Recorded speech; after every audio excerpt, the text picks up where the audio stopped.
31 bob. Parvardigor Xudo Musoga mundaq dedi: "Qara, men Yahuda qabilasidan Hurning navrisi, Urining o'g'li Bizalilni tanladim. Men uni o'z ruhim bilan cho'mildirib, uningga aql farosat, bilim va xilma-xil hunar san'at iqtidorini ato qildim. U hozir xilma-xil hunarlarni, ya'ni oltin, kumush va tushdan har xil narsalarni yasash, qimmatli toshlarni kesish va ularni zinnat buyumlariga selish, yog'ochlarga naqsh o'yishdek hunarlarni biladi. Men yana Don qabilasidan Ahisamoqning o'g'li Oholiyobni uningga yordamchilikka tayinladim.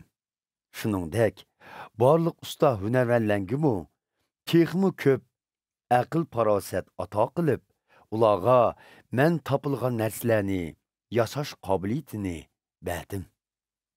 Ularning vazifasi Parvardigor bilan uchrashish chediri, ahdi sanduqi va uning ustiga qo'yiladigan sanduq og'zi, ya'ni mehr shafqat taxti ham chedir ichidagi barliq saymonlarni, shira va shiraning saymonlarini, sop oltindan yasildigan chiroqdan va chiroqdonning saymonlarini hamda isiriqdan, ko'dirma qurbonlik supisi va supidagi barliq saymonlarni, shundoqla poklanish desi va dos qo'yg'ishni yasash, Harun va uning o'g'illari ruhoniylik vazifasini o'taganda kiydigan nafis, muqaddas kiyimlarni tikish, muqaddas yog' va muqaddas joyda ishlatiladigan xushbo'y isiriq yasash qatorliqlarni o'z ichiga oladi.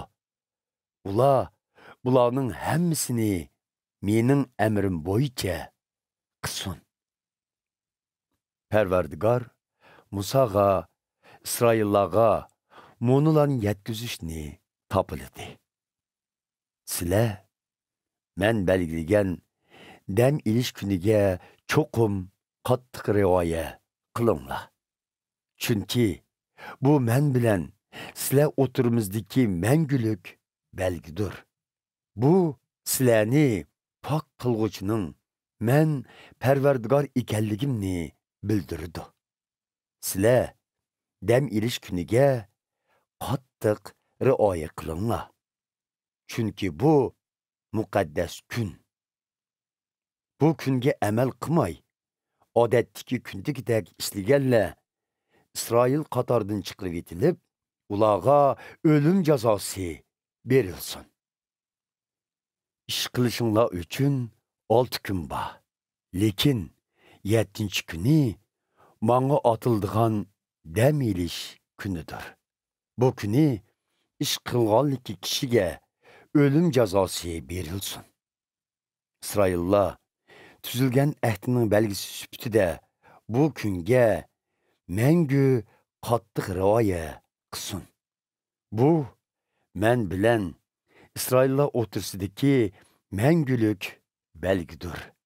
Chunki men Parvardigor 6 kunda bütün olamni yaratdim.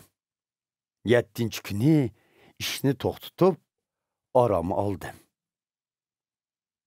Xudo Sinay tog'ida Musoga bu so'zlarni qilgandan keyin farzlar yozilgan 2 tosh taxtini uningga topshirdi.